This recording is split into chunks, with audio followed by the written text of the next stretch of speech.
Greetings, Internet, and welcome to Aaron Plays, and I hope you're doing fantastically well. In this video, I'm going to do something a bit different. I'm going to be doing a tier list of the games I've done a playthrough since my channel began. Not of every game, not none of the role-playing games, none of the actual fantasy card games or anything like that. Probably the board games that I've done. And why something different? Well, I've done a lot of playthroughs over the last couple of weeks, and the old noggin fancies a little bit of a break. So there's no rules, just me jibber jabbering to you guys, and hopefully getting some comment and feedback.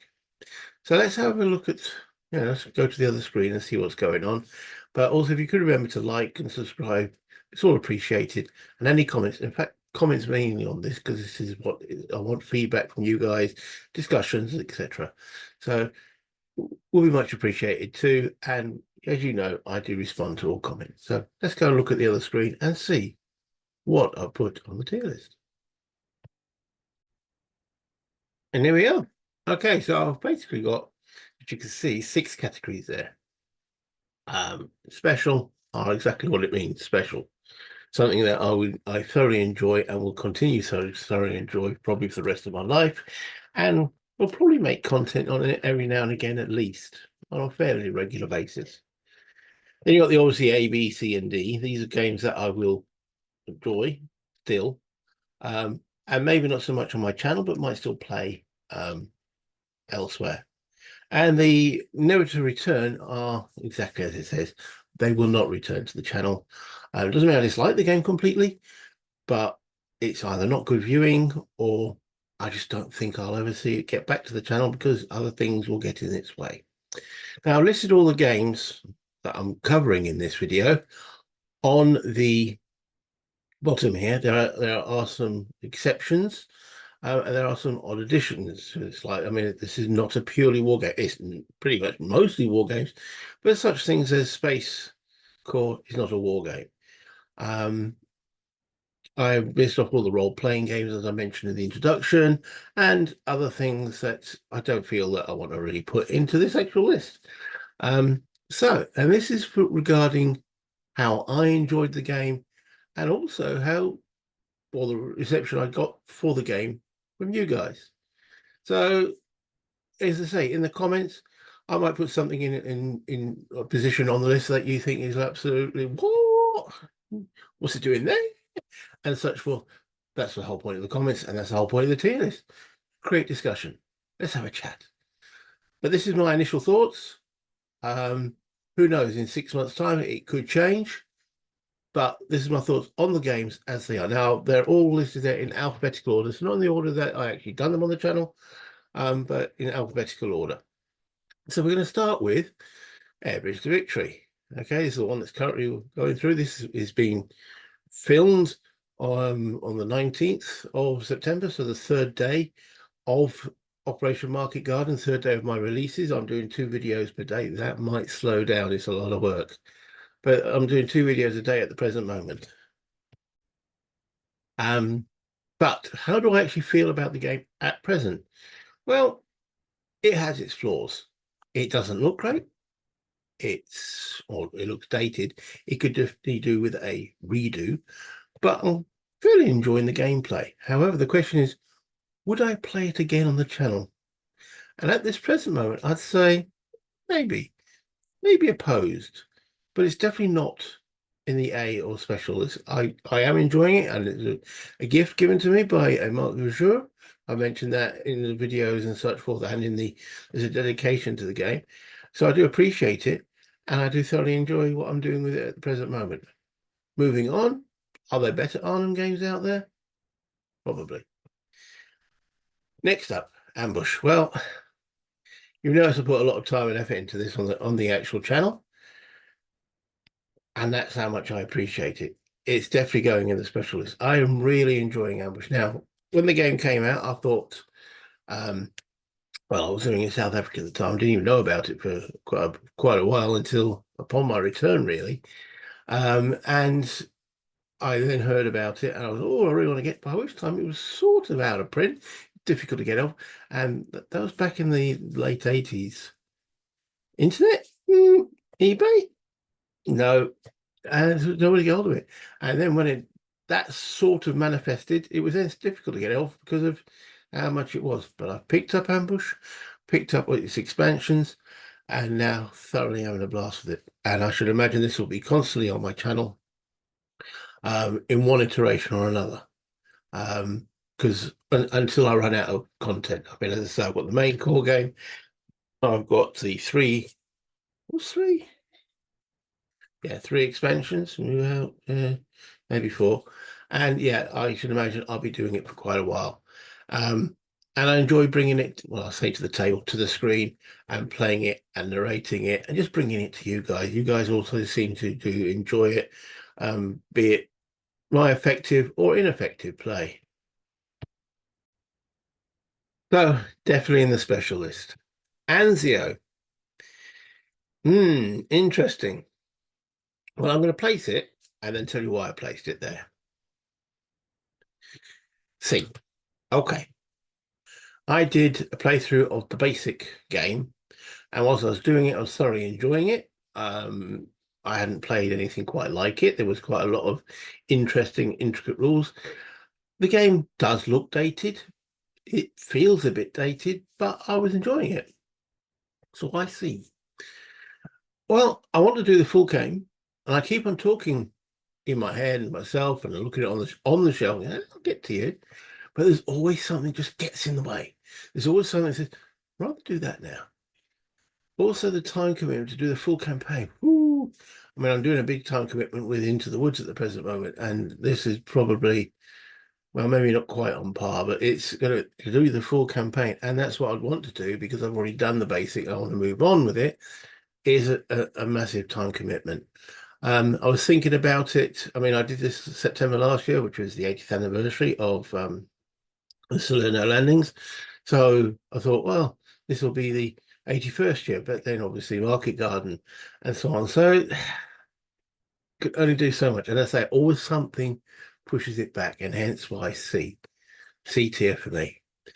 Next up is Band of Brothers. Okay, Band of Brothers.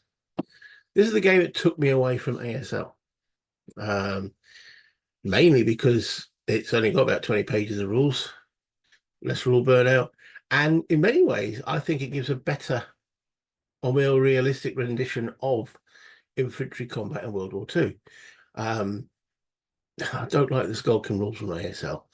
I don't like the 8 pages, or sorry, 7 pages of railway embankment rules. It's just a massive rules overhead for something that's not, you know, it is more detailed, but I'd say less accurate than Band of Brothers. Also, Band of Brothers was the very first video I filmed for the channel. I filmed, I think it was 5 episodes in the end. I did a conversion of an ASL scenario called Right Pickings. And I released one, and that was all I did. A, because I thought I'd lost the others, and B, it wasn't really the time for me to do the channel. So there was one video from me on Aaron Plays. I think that was 2017. It was 2021 before I started the channel in earnest. So it was there for quite a while, just bouncing around, probably on very few people watching it. But I've subsequently found those episodes, re-released them once the channel was going, and they've done reasonably well. I don't play it as much as I would like to. I'm going to put this on my B tier, and it's going to be ahead of Airbridge, because if you're going to get Airbridge or Band of Brothers to the table, it'd be Band of Brothers. Why is it not on my A tier? Because I don't get it to the table enough, and I don't see me bringing it to the channel. Because I'd like to. It's solo. It's okay. It can be played solo, but it's not great solo. And getting someone else to play it, maybe, maybe not. It's a bit tricky. Okay, Battle Hymn. So this is the Pacific version of Ambush. So obviously it's going to go in the special tier, isn't it? Actually, it isn't. It's going to go in the A tier, but I've only played one mission from there at the present moment, and it was an okay mission. It wasn't as interesting as what I'm now encountering in Ambush, and that's maybe because I need to get further into battle him itself. Hence, though, I've only got the core module. I haven't got the Leatherneck, so I've only actually got 8 missions to thoroughly enjoy in Battle Him. So I can't see it having the longevity of Ambush. And as I say, maybe it's suffering from first mission syndrome. It was fun, but it wasn't as tense and as exciting as what I've encountered in Ambush so far. So yes, it will be, as I said, I'm going to be alternating between Ambush and Battle Him, between the two, for as long as Battle Him can go, and as long as my interest can go. In 6 months, a year's time, I might just want to play Tiddlywinks. I have no idea, but those are what I want to play at the present moment. And Ambush is so you do the next mission in Ambush or next one Battle Him. I'm alternating at the moment, but someone said you could only do one, it would be Ambush, and hence why Ambush isn't special, and Battle Him merely in the A. Merely, it's still a great game. Breakout Normandy. Okay. I'll have a tea on this particular one. I like Breakout Normandy, and I did enjoy bringing it to my channel around the D-Day time in 2022. 6th of June, I got it going. Same as what I was doing Air Bridge to Victory. I did run out a steam, even though it was 7 turns.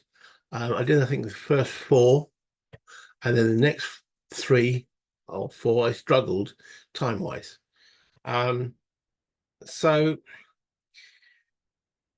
I do like Breakout Normandy, but I can't see me bringing it back to the channel. I can see me playing it opposed, and then maybe do that person like I do with Harry, do opposed via the Logon Vassal and such forth. That might happen. I don't enjoy it as much as Turning Point Stalingrad. Now, of those 4 by Avalon Hill, Storm Over Arnhem, didn't enjoy it at all. It's too static. Thunder at Casino, that one never grabbed me too much. Well, then again, I only played it one. Maybe First Mission Syndrome again. But I was alternating playing Breakout Normandy with Turning Point Stalingrad with the same opponent, someone who's no longer with us. And I think we both in the end agreed that the Turning Point Stalingrad just had that extra edge of tenseness, maybe because they both did the first week. All right, Turning Point Stalingrad, in fact, both games you could go further into the campaign. But the Turning Point Stalingrad just drew me in more, and maybe it's just the desperateness of the situation. I don't know. But Breakout Normandy, I did enjoy bringing it to the channel. I think I'd struggle bringing it back to the channel though. So I'm going to put that in the C list. And if someone said Breakout Normandy or Anzio, I'd go Anzio at this moment. Caesar's Legions. Well, that was introduced to me by you guys. One of the viewers, I can't even remember what game I was playing at the time, said, but he said, have you played or heard of Caesar's Legions? And I had heard of it, but never opened the box, never done anything with it. I mean, the box art for the start puts me right off. So I didn't know much about it, but I looked at I went on to Board Game Geek and I thought, okay, this might be worth a try. Bought the game relatively cheaply on eBay, brought the first scenario or mission or whatever you want to call it onto the screen, and it was all right. It wasn't great though. The NATO counters, the NATO symbols was so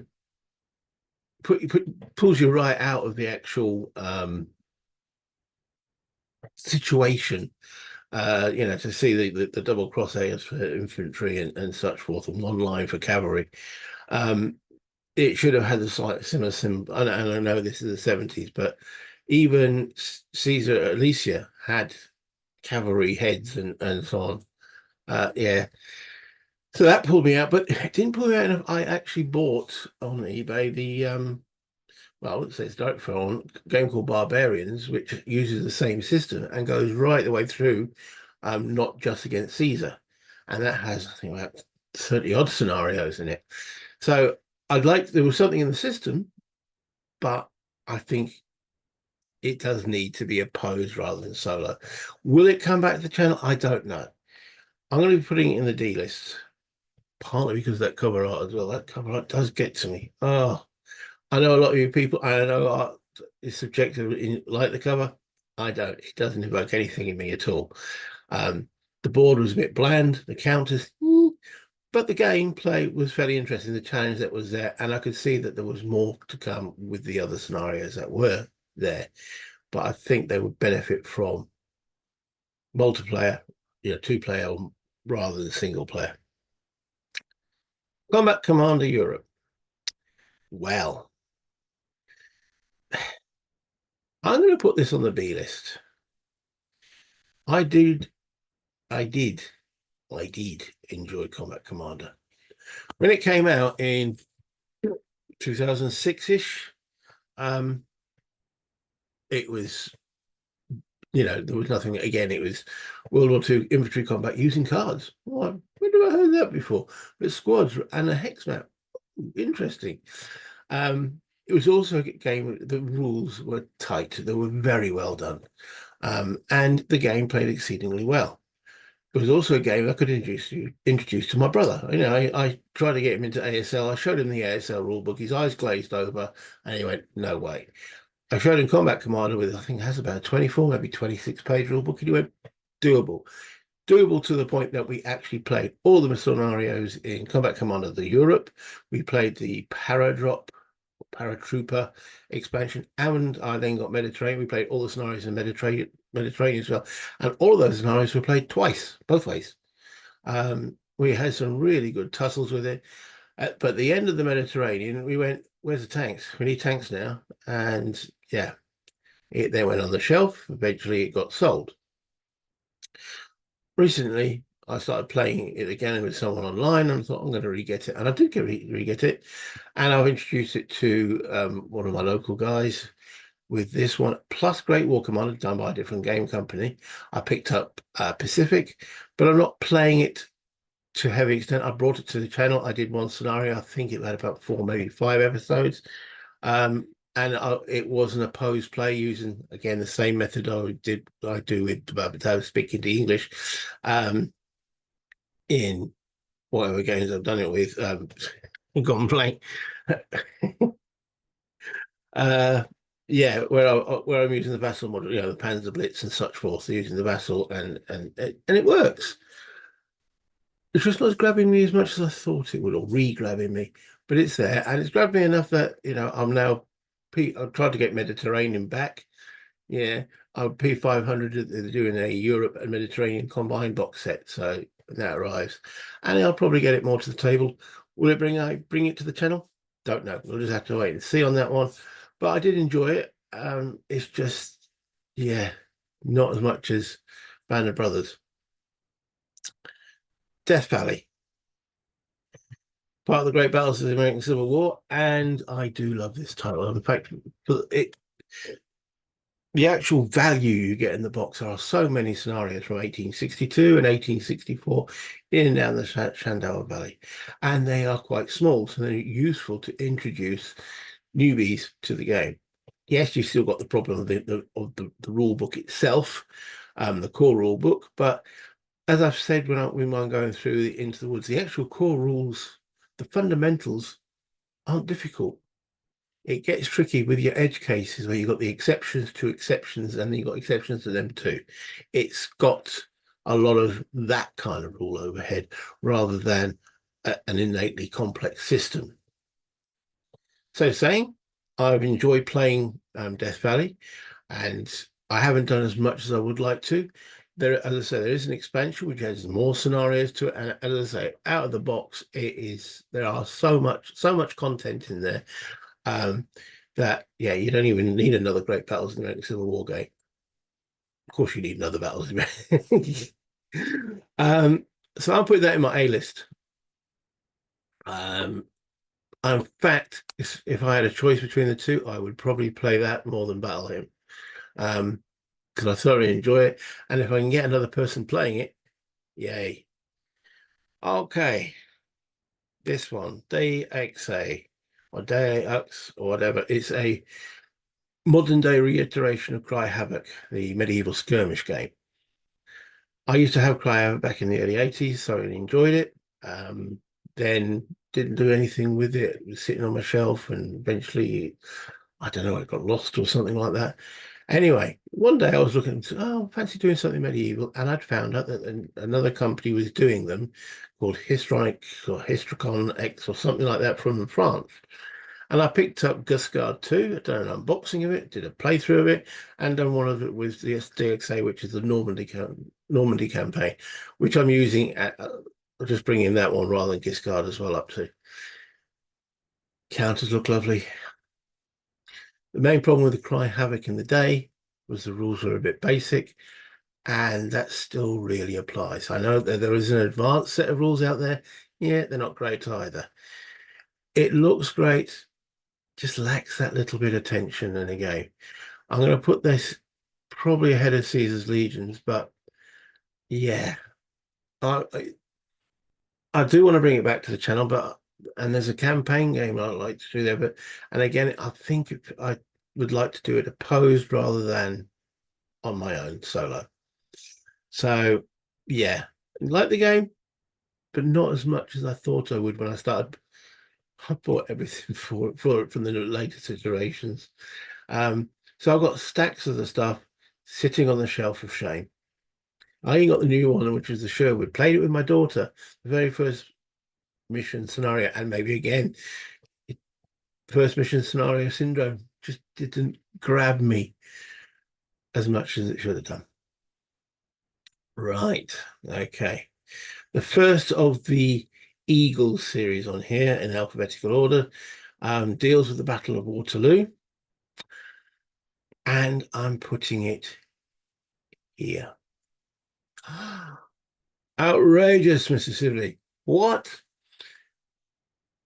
It's by far the worst of the four.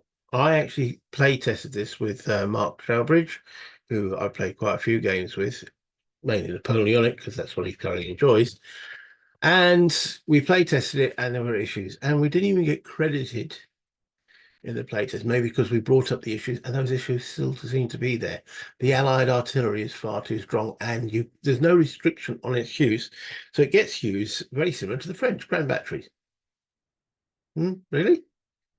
That's not how Wellington uses his artillery across the ridge there, but it allows you to do that, and it makes for Waterloo to me has been done to death. I know that's outrageous. It's the ultimate or the last Napoleonic battle. Yeah, it's not the greatest Napoleonic battle. It's a slugfest.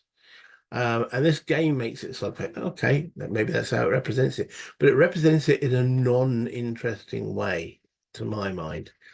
So yeah, me and Mark actually played the Placentois scenario, and that was interesting. You know, the Prussian counterattack on the French right flank. Yeah, that was interesting, and it went down that scenario to the last wire.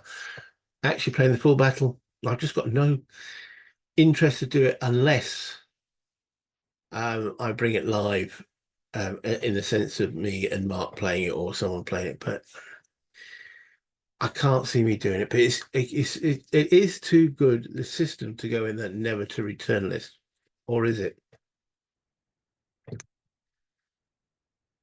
Oh, I'm being harsh here, aren't I? Very harsh. You know what? Yeah, I can't see me doing it. I can't see me playing it on the channel. Mm. Also, I'm finding I need a little bit more crunch from my Napoleonics lately. So anyway, okay. Yep. I've got to, yep. Fire in the Lake. All right. Mm. This is a game that I played quite a few times, and I played it solo on the channel using the Truong bot. In fact, the main reason why I did it on the channel was because the Truong bot had arrived. I thought, let's showcase this. And I played the whole of the long campaign.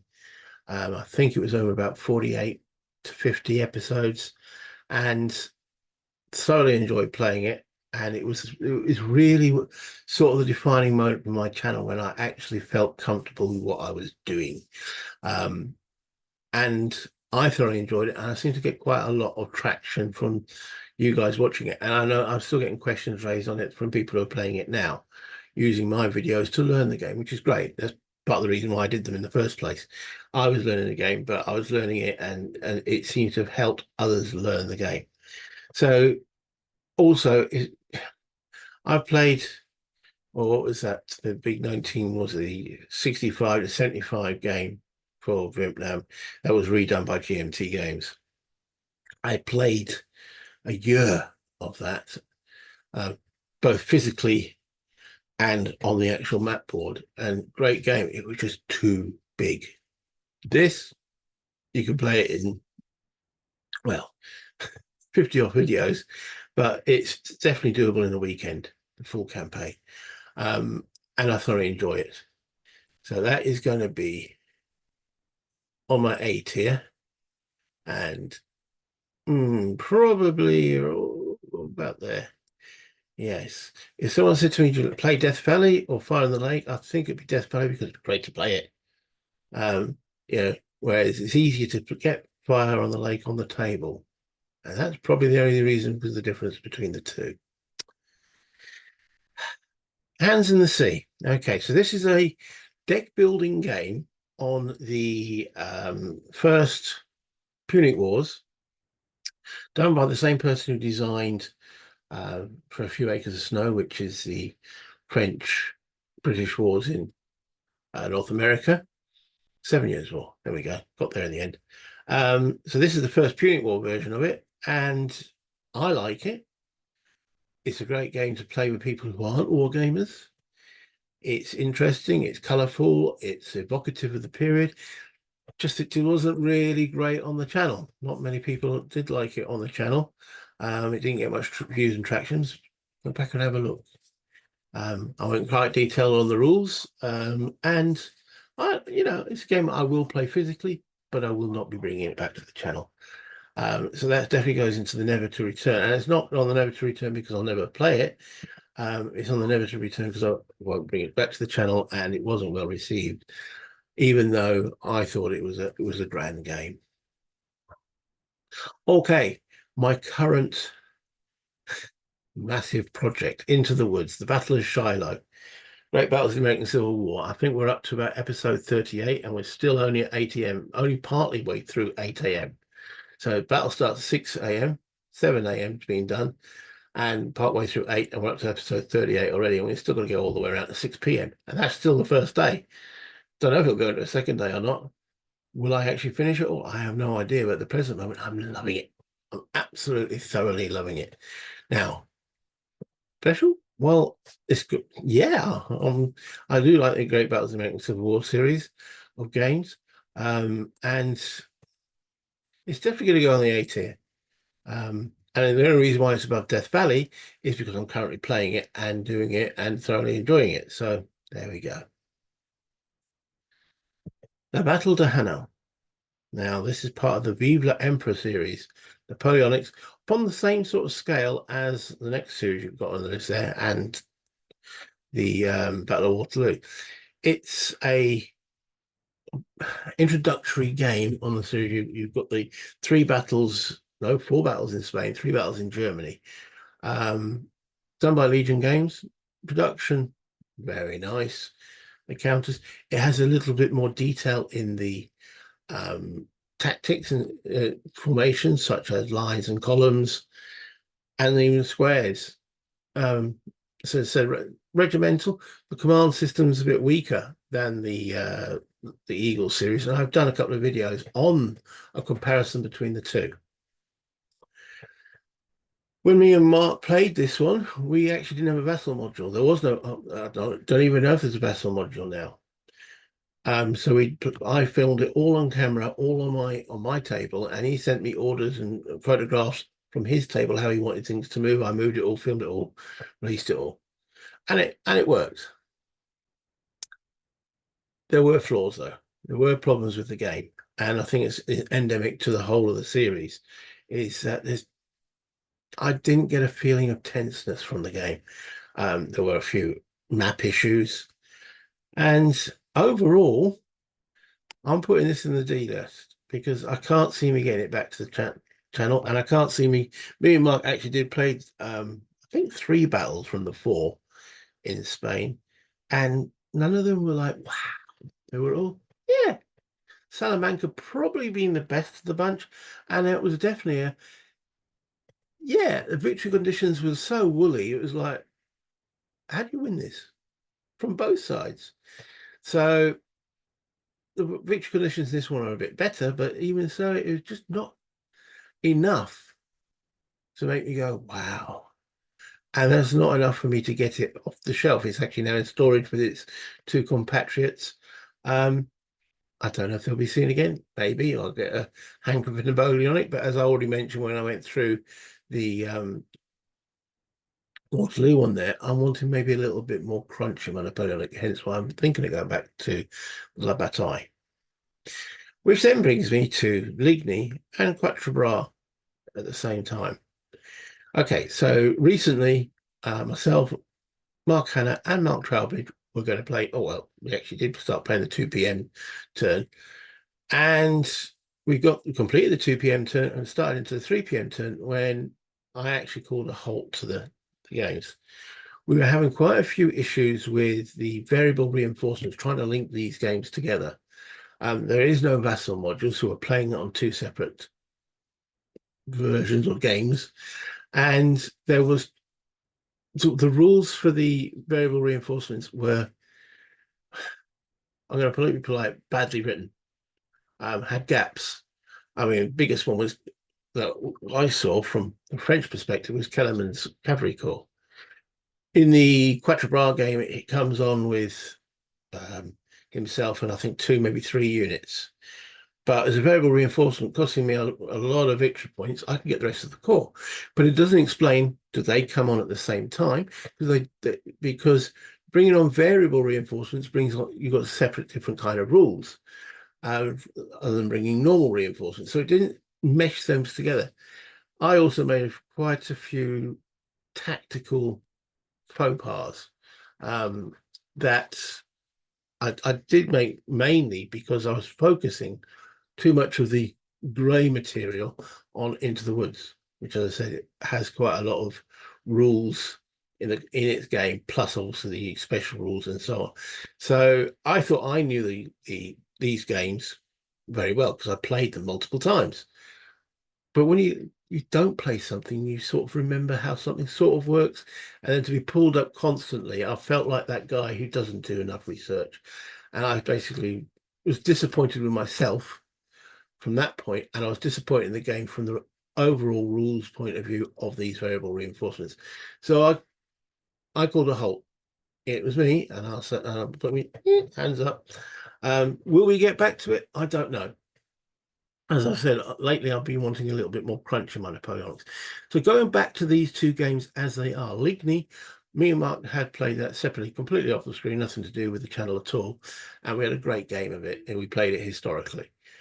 No, we didn't. We brought it on, because he brought on, he was playing the French, he brought on d'Erlon's first corps. So it obviously wasn't historical. And we had an absolute blast with it. And I'm going to put that in the B list. I'm being harsh, aren't I? But yeah, the B list. I do still have little bit of a problem with Exorcism. It doesn't have enough of the lines, columns, squares, cavalry interactions that I do sort of like in Napoleonics. Quatre Bras, D list. I played Quatre Bras to death. I played it in La Bataille. I played Ney versus Wellington, the old SPI. I'm just a little bit tired of Quatre Bras, I think. And that did come a little across in the play when I was doing it. That's one of the reasons why I wanted the variable reinforcements. And the person who was playing Wellington, Mark Hanna, he sort of agreed with. But yeah, it just didn't grab me as much as, Ligny does. So that's the reason for their two positions. And again, 6 months' time, I might be going, I want to play the Napoleonics again. And I really want it, might boost those scores. But at the present moment, that's where they are. I much prefer Ligny to Quatre Bras. The Moscow campaign. Okay.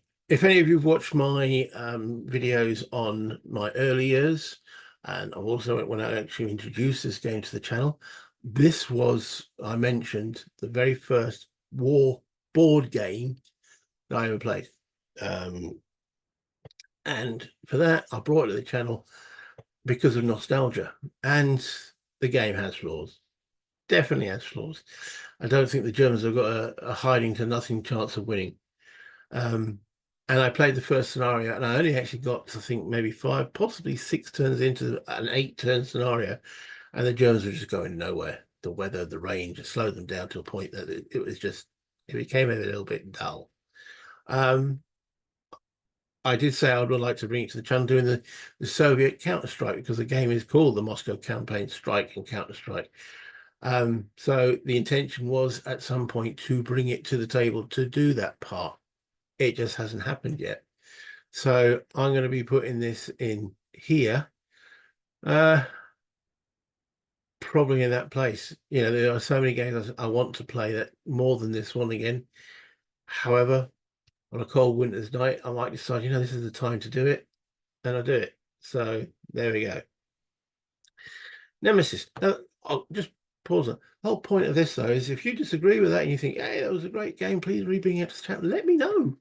It's only through the comments and the interaction with you guys that I know that, okay, you guys like the look of it. You know, I've got ambush in the special there, and for all of you say, you know, actually, we've seen enough of you doing ambush. I can do ambush off the screen. I don't have to bring it to the channel. So, and it's the same with all these guys. You know, if it's something that you guys want to watch or rewatch again, and I'm like, yeah, okay, then I'll do it.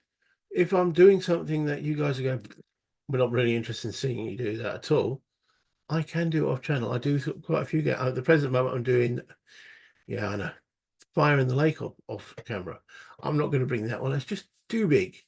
And it's occurring slowly, and he's in the background, and I'm just playing my way through it with another guy. And it's sort of working, you know, when I don't want to do anything on the channel, just bring that up and play. So with all these games, just let me know if you're thinking we really would like to see another episode of Caesar's Legions. I'll even try and find an opponent for it, and then do the same thing like I'm doing with Panzerblitz, with the battle modules. If they are up for that, or if they want to do a live play, great. But this is the way it's sort of panning out at the present moment. Nemesis, Burma 1944. A friend of mine from Texas said he would like to play this. I picked it up, had a look at it, and said, yeah, let's do it. And we did. Though what's on the channel is me playing it solo. I can't remember if I don't think I finished it, but it plays okay solo. It does suffer from that little bit of, I know what you're going to do and you know what I'm going to do, and such forth. Especially when you're playing it solo, in the sense that I'm going to do this, but yeah, I've already counteracted that, because, you know, that's one of the main problems I have with a lot of games that play solo. That's why, you know, I had that problem a little bit with Anzia, but I use a card deck to vary things up, and that seemed to work in my mind. Maybe it affected the game balance, but it works in my mind. And I might return to Nemesis. I did enjoy its play. I'm putting it in the C list here. Where would it fit in here? I'd probably play it more than Breakout Normandy, but not Anzio. Yeah. Pacific War. Mr. Herman. Yes. Okay. I had the original version, and I had issues with that version. I played it with a guy, guy called Ian Pollard. We played an island invasion scenario. We played a few of the other smaller things, but we did one which was an island invasion. And when we came to the actual invasion itself, the variables on the actual combat results table is if I roll, and I can't remember if it was low or high, one way or the other.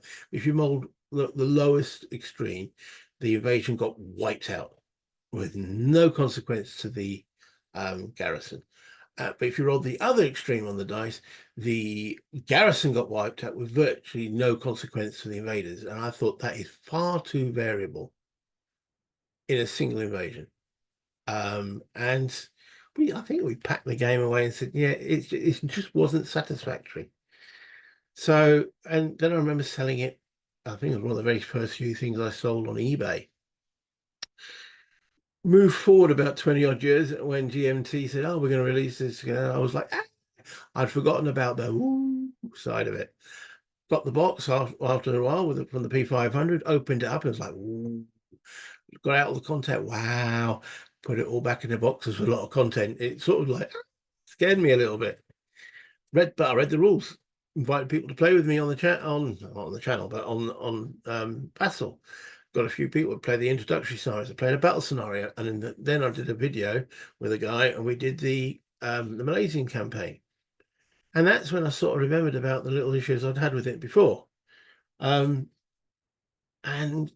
considering this is a second edition, there are gaps in those rules, big, hairy gaps. I think I might have explained them in the videos that I played of it. And when you go to the Board Game Geek and ask the questions, Mr. Herman's a bit dismissive. Like, yeah, whatever, get on with it.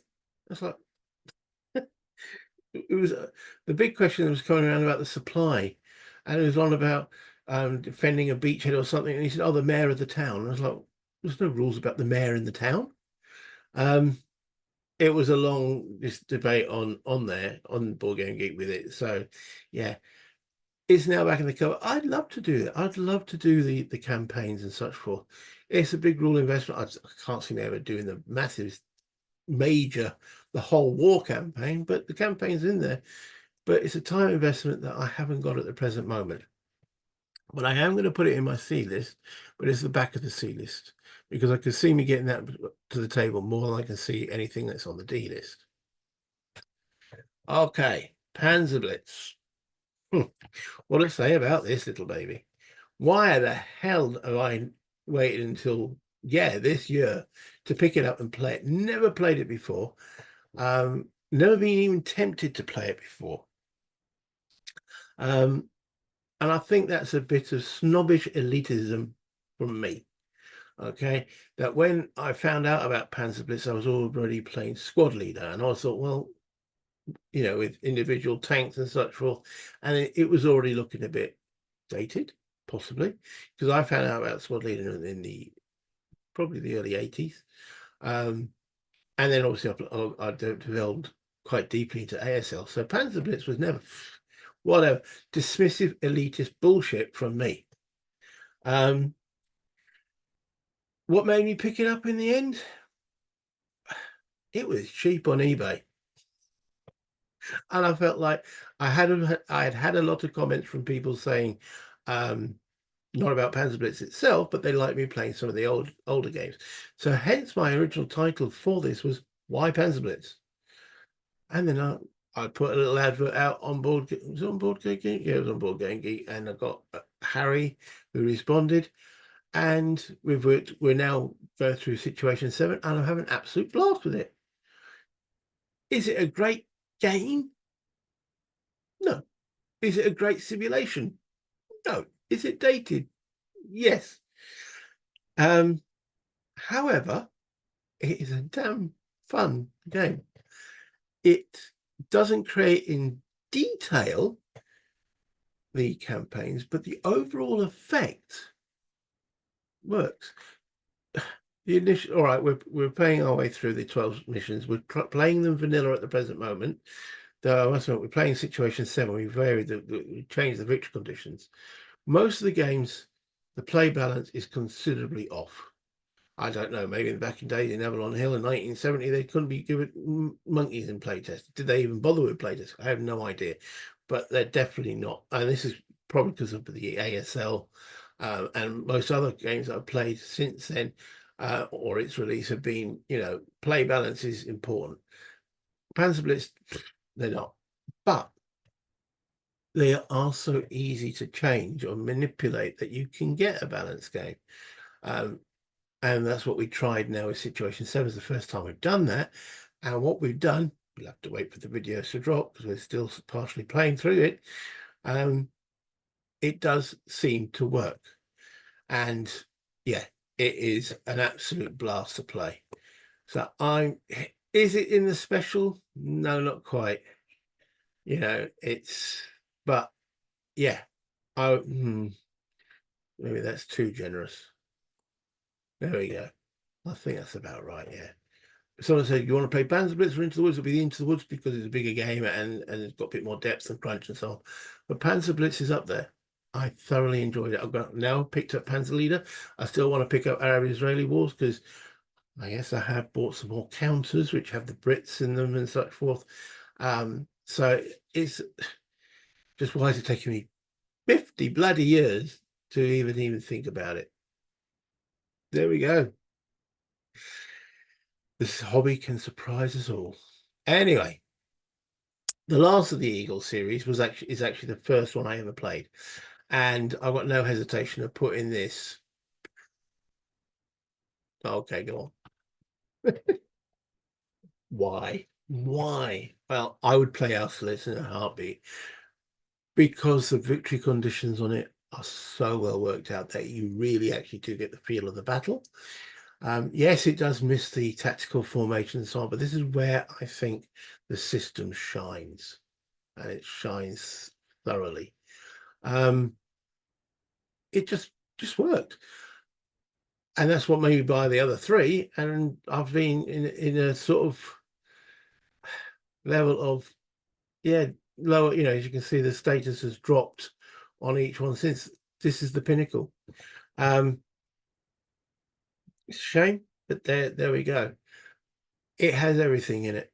The scenarios themselves all finely balanced, well thought out, and the situation of the overall campaign with the victory conditions that they've put in there, which encourages, because without the victory conditions they've got there, the Allies wouldn't do what they did historically, which was attack the French.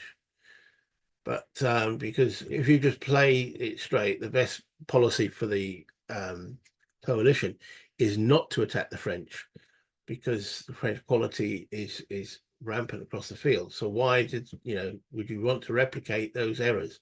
But the victory conditions are done in such a way that it encourages you to do so, because if you don't, you'll suffer a bigger defeat, and it encourages then the French to actually work harder. And it just, yeah, keeps you on the edge of your seat all the way through.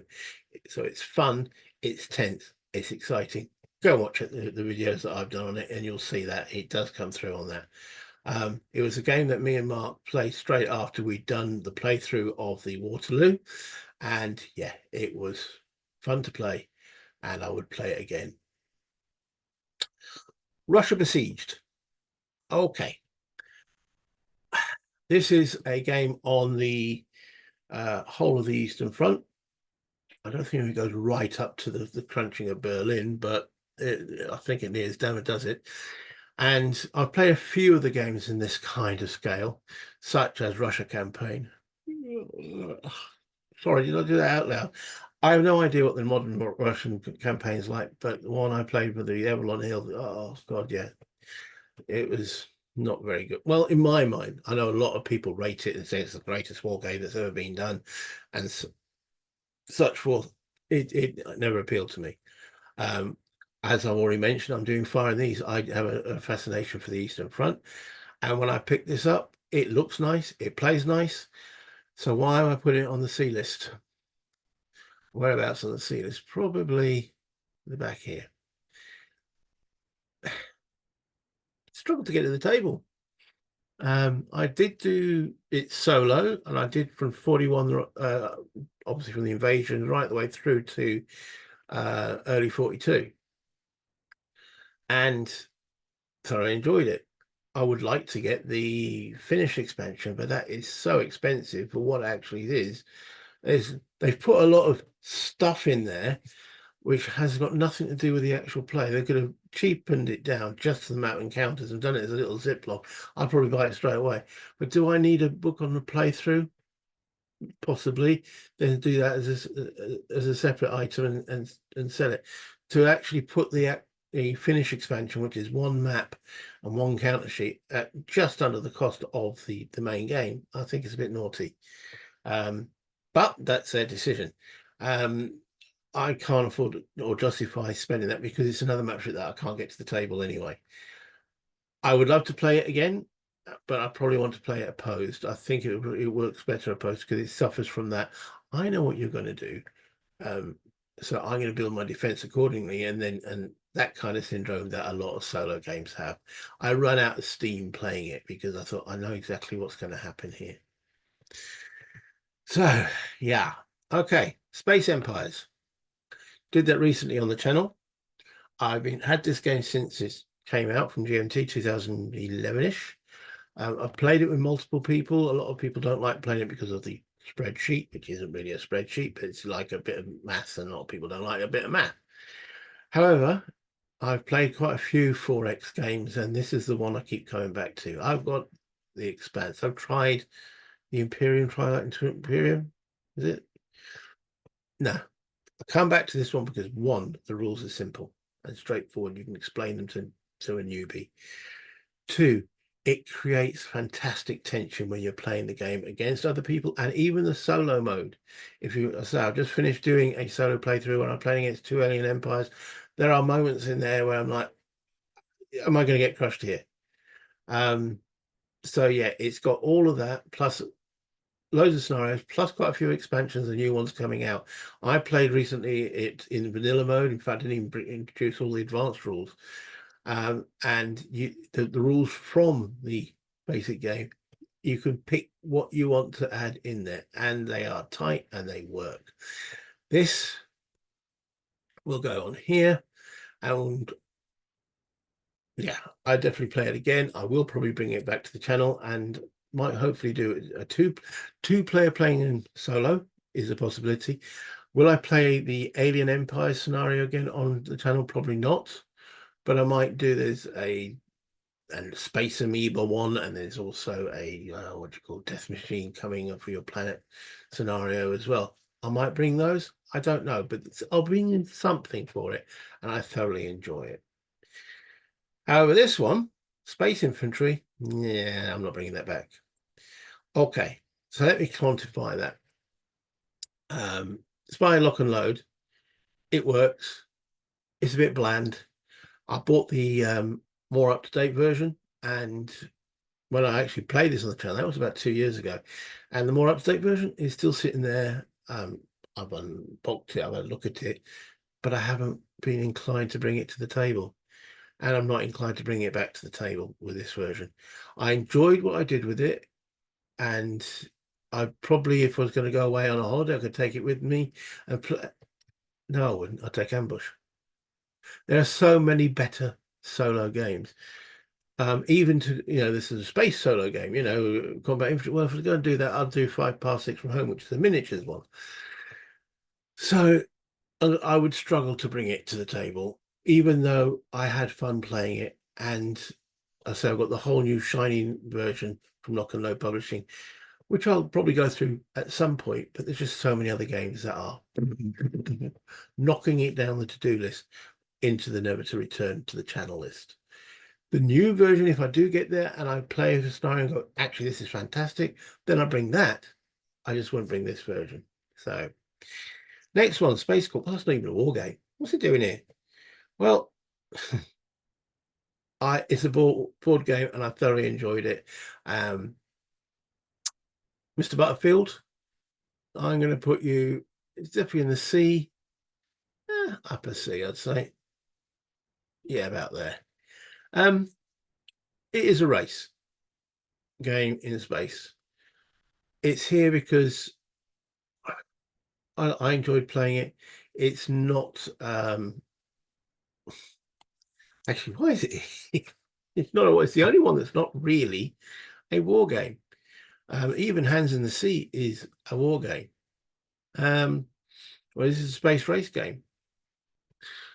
Maybe I shouldn't have put it on the list, but it's there. So, and did I enjoy it? Yes.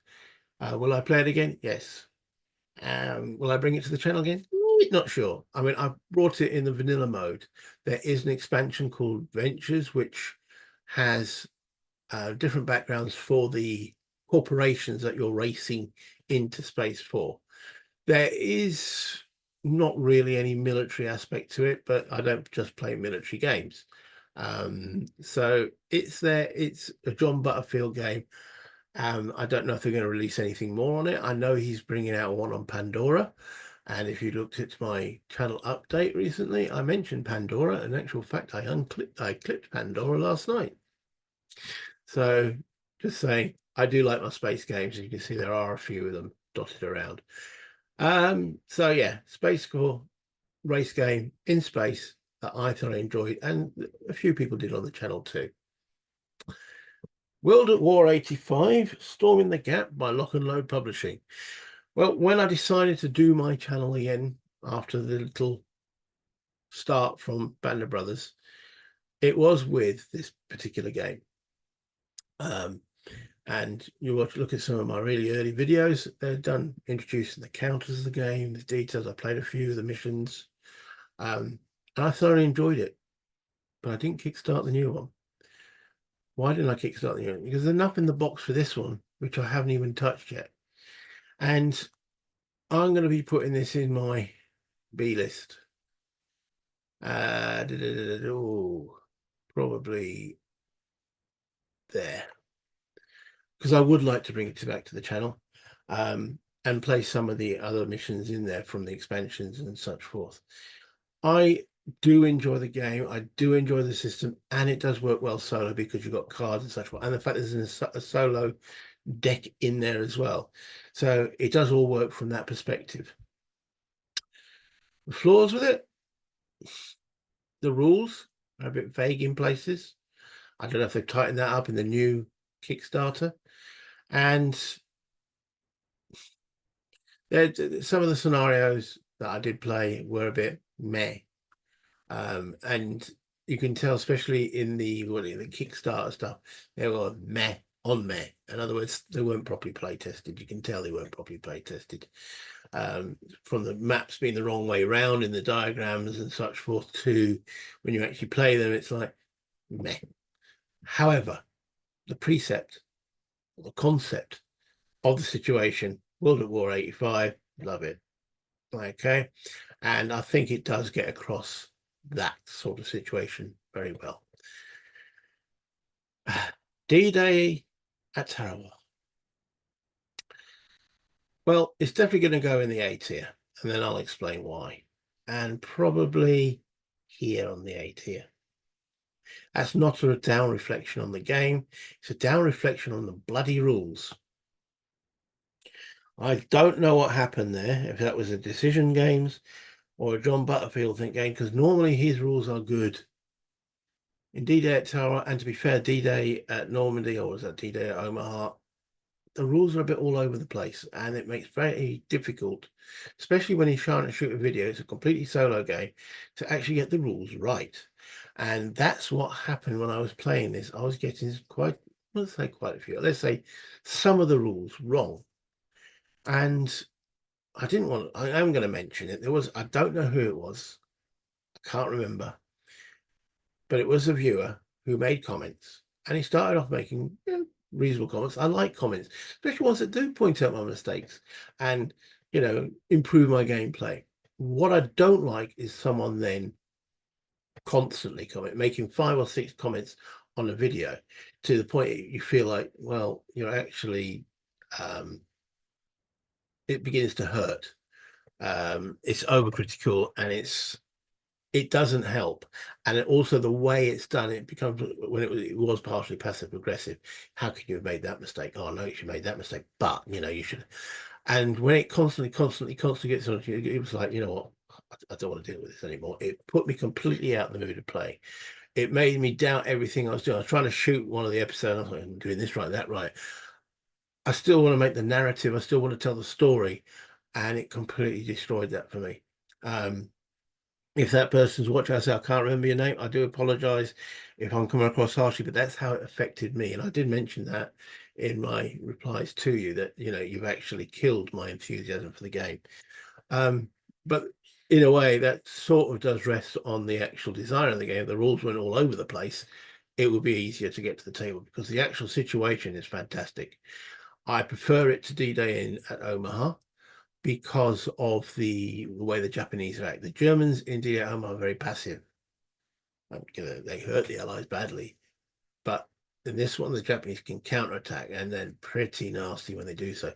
I do not have any idea how the other 3 that play. I don't know if it's only 3 I've got. I have got Pillau, I have got Saipan, and I've got Iwo, though I've heard there's problems with Iwo. I just haven't bothered to get them to the table because of my experience at Tarawa. I would like that to be reversed, and I probably will try one of them soon, and I might even go back to Tarawa, but I've got to make sure I'm not concentrating on anything else. I'm just playing that, and hopefully I don't make too many mistakes. It is what it is. Okay, up front, without a doubt, you're actually probably there. I've done two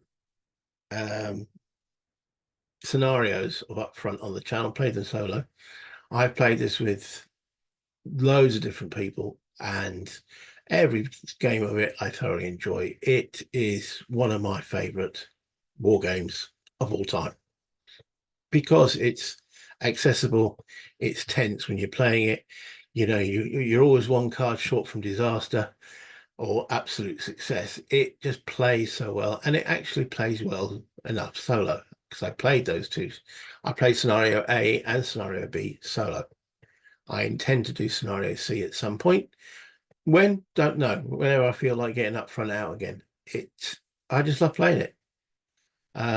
Yeah, it's fun, it's fast, it's furious. There are many times you'll be playing it, you're just swapping cards, nothing actually happens. And all of a sudden, wham, bam, bam, loads of, and that gives me that feeling of combat. You know, 60 seconds absolute shitstorm and 20 minutes of actually bugger all going on. It happens in the game, and it's exciting all the way through. So yeah, up front. War and Peace. Okay, I got the original War and Peace back in 1980-ish, 81. Can't remember exactly. Played it, played pretty much most of the scenarios, never played the campaign. Eventually got rid of it, rebought it again in about 2010. Played a couple of scenarios, yeah, got rid of it, and picked it up again about a year and a half ago because I decided at that point I wanted to bring it to the channel. And so I enjoyed playing the 1812 scenario, using the actual pieces rather than on Vassal. And yeah, I thoroughly enjoyed it. And a lot of you guys did too. And I'm also on the verge of like, shall I get the latest version? Should I get the computer version? I'm not a great computer game player. I like playing a lot of games on Vassal, but the actual computer, But War and Peace, the whole concept I do like, and I'd love to do the full campaign at some point. Be the more modern one or even this version, don't know, but I would like to get it to the table. So I'm going to be putting this in my B list. Where in the B list? Well, I'd probably play it over Ligny, probably play it over that. Yeah, I'll probably play it over Storming the Gap. So there it goes in the B list. Okay, Wing Leader, the final game in this tier video. Thank you if you're still hanging on here. My throat's just hanging on. I've been talking now for quite a while. Wing Leader, right, in the early days, I brought that to the channel. I did a scenario from one of the expansion modules. What's showing the picture here is the early war 40 to 42.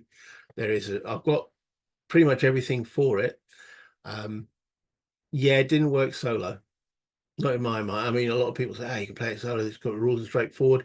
They're predictable. What the planes are going to do." Yeah, it's that particular bit I don't like, and I didn't really enjoy it solo, and that's why it's never come back to the channel.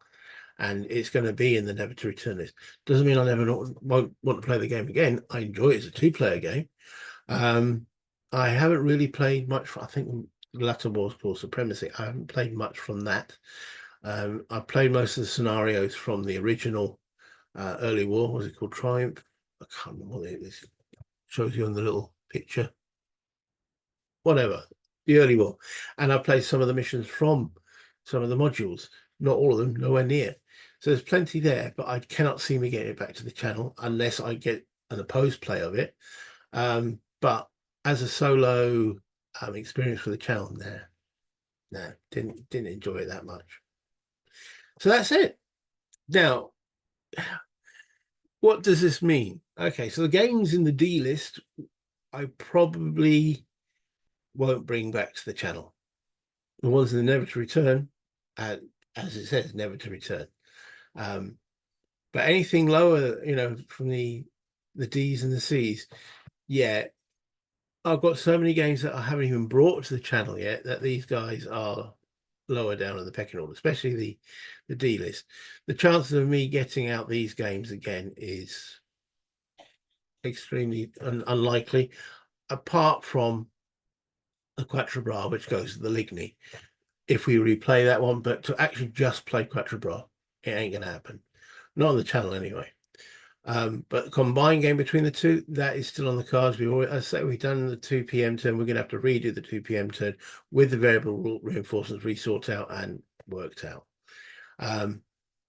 So the D list, unlikely. The C list, Anzio, as I say, I want to do it, but something else keeps pushing it down the table. Same with Space Corps. I want to do the Ventures, but again, it's getting into. I have to feel like, you know what, I fancy playing a space game, and a race game, and one that actually is designed to be solo. I know I will play Space Corps, that kind of thing. Nemesis probably will struggle to get it to the table. Same with now Breakout Normandy. I have got a guy who wants to play it, and I've said, let's put it on hiatus, and I might actually approach him. He might even be watching the channel, this video. I have no idea, and I might say to him, would you mind doing it the same way I do with the Panzer Blitz? I do the logs, and I do a narration, or we could play it live if you wish. Pacific War, yes, and these two here, I would like to do them again, but again, they're down the pecking order. There's so many games that are coming in, as I showed in my channel update. I want to do. I can't do it all, unfortunately. The B tier. These are the more likely. At the moment, I'm doing the Air Bridge to Victory. Now, when I finish the Air Bridge to Victory, will I do it again? Probably not solo. Opposed, yes, there's definitely a game there for an opposed play. It's fascinating in its own right. And I'm only part of the way through it. I've done videos up to the end of the 20th of June, 20th of September. So after that, I'm probably going to slow down a bit. I was doing 2 videos a day. I'm going to probably try and do 1 video per day. So they're not going to be directly on the timeline of the events, because it has 2 turns per day. I had to stock some in advance on the YouTube. So Combat Commander Europe, yeah, I will play. Probably not on the channel though, but you never know. You never know. Someone could have play, and I might go, okay.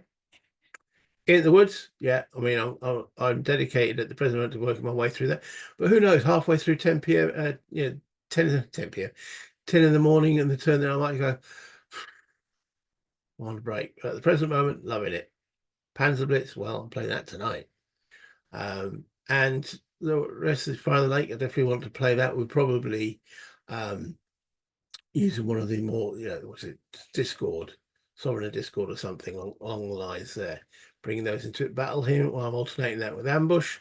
Space Empires. Yeah, I definitely want to play another game of that. And the D-Day series, as manifested by Tarawa, it's there. It's just I need to reread those rules to make sure I get it crunched, because the last thing I need is someone hammering me on them. And the special list, yeah.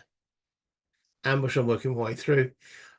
Next up is Battle Hymn, but I'll get back to the Ambush. Up front, I'm always up for a game of that. And I will be bringing up Scenario C onto the channel, and then probably D, E, F, and eventually all of them.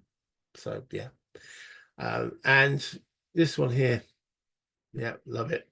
I'd like to play it again. Not right now. But I would like to play it again at some point. So, yeah, that is my tier list. Let's come back to me and carry on the discussion. Okay, there's not really that much more for me to add, other than if you've got this far, thank you for watching. If you could, there's a lot of YouTubers, smash the like. Just tickle it, do something, just show your appreciation. I call it the housekeeping. Just do something that lets me know you've enjoyed what you viewed. If you haven't subscribed to my channel yet and you do enjoy what I do, please do so. Again, it all helps, gets me out there. I'm trying to get to this magic 1,000. I'm close, but not quite there yet. So yeah, please subscribe if you haven't done so already. And again, the whole purpose of this video, okay, was mean I didn't have to read any more rules or focus on rules. I could just talk.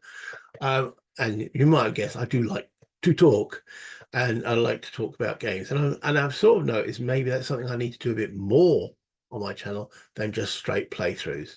because it seems to get more viewers and more people interacting and such, which is great. This is the whole reason why I did the channel in the first. Well, no, the main reason I did the channel in the first place was to get to play some of the games that are sitting on the shelf of shame, but also to connect with you guys, because we are a niche in a niche. It is hard to actually get to play a physical game with somebody, even in England and such forth. You know, I've got people I can play card games with. I've got people to play role-playing games with. I've got people who can play some of the miniatures and basic games and such forth. But when I bring out one of these beasts, it's like, nah, we're not going to sit here for 6 hours playing bits of cardboard. No, thank you very much. So that's the struggle, isn't it? And that's one of the reasons why I've got Shelves of Shame. It's a circular thing, and it gets me to play them, and it gets me to talk to you guys and answer questions with rules if you guys are struggling, or just general chat. It's great. I love it. And that's why I love doing the channel. So, and that's why I thought I'd do this. You tell me your opinions. Is there something you want me to bring to the channel? As I showed in my last channel update, there are things that are sitting on the sidelines going, players. I mean, I picked up Siege of Jerusalem. I didn't even mention that in the last channel update, but please, players. And I want to, but I can only play it so much. Anyway, thank you for watching. Play games, have fun, and that is the key factor. Have fun while you're doing it. If you're not having fun, do something else. Read a book, watch a TV show, whatever else you need to do, but play the games, have fun whilst doing so. Until next time, bye, internet.